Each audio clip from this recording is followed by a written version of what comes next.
Hi everyone, this is me Dr. Tanvi. So in today's video, I will try to make you understand that how can you diagnose frozen shoulder at home.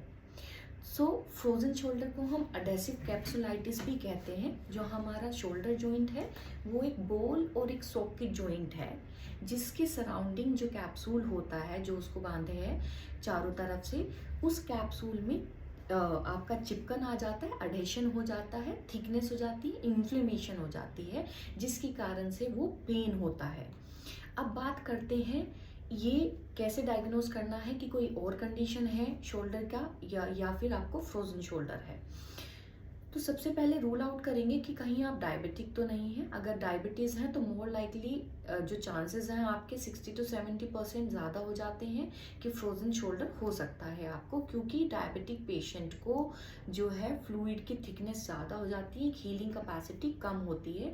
और ये हमारा synovial joint है, तो कई बार क्या होता है over use injury की वजह से या पास्ट में कोई कभी इंजरी हुई है शोल्डर की, गिर गए हैं रोड ट्रैफिक एक्सीडेंट की वजह से, या ओस्टियोआर्थराइटिस का कारण है, या फिर कोई और इंजरी हुई है वो ठीक भी हो गई है और आप डायबिटिक हैं, तो हो सकता है आपको अब जाकर फ्रोजन शोल्डर हो जाए।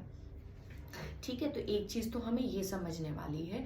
दूसरा, हम जो रूल आउट करेंगे कि हम एक फ्रोजन शोल्डर है वो हम ऐसे चेक कर सकते हैं कि जो पेशेंट को पेन होता है स्टार्टिंग जब होती है इस कंडीशन की, तो नाइट में ज़्यादा होता है। मॉर्निंग में मूवमेंट करने के बाद थोड़ा सा मूवमेंट में जब बॉडी आ जाती है तो वो पेन थोड़ा कम हो जाता है। स्टार्टिंग में कुछ पर्टिकुलर मूवमेंट में पेन होता है, मे बी पेशेंट को एब्डक्शन में पेन आना शुरू हो जाए और या फिर रोटेशन में, एक्सटर्नल और इंटरनल रोटेशन में पेन आए, लेकिन ज़्यादातर लेटर स्टेजेस में उसको सारे ही मूवमेंट में पेन आएगा।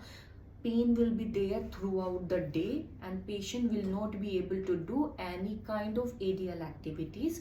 ना वो अपने कॉम कर पाएगा, ना वो अपने हाथ को पीछे स्ट्रैप पे लेके जा पाएगा, ना वो कोई ओवरहेड जो भी काम है वो नहीं कर पाएगा। तो हमें इन चीज़ों से हम आइडिया ले सकते हैं कि हमें फ्रोजन शोल्डर है कि नहीं है।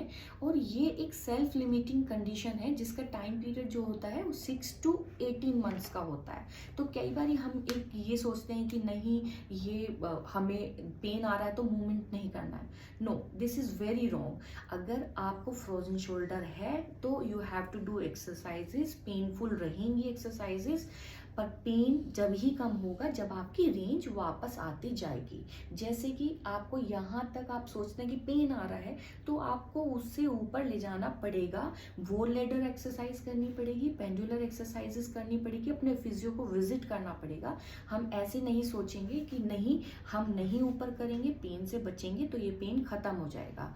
मेरे कहने का मतलब है जब आप एक्सरसाइज करेंगे पेन आएगा तभी ये ठीक हो पाएगा। Thank you.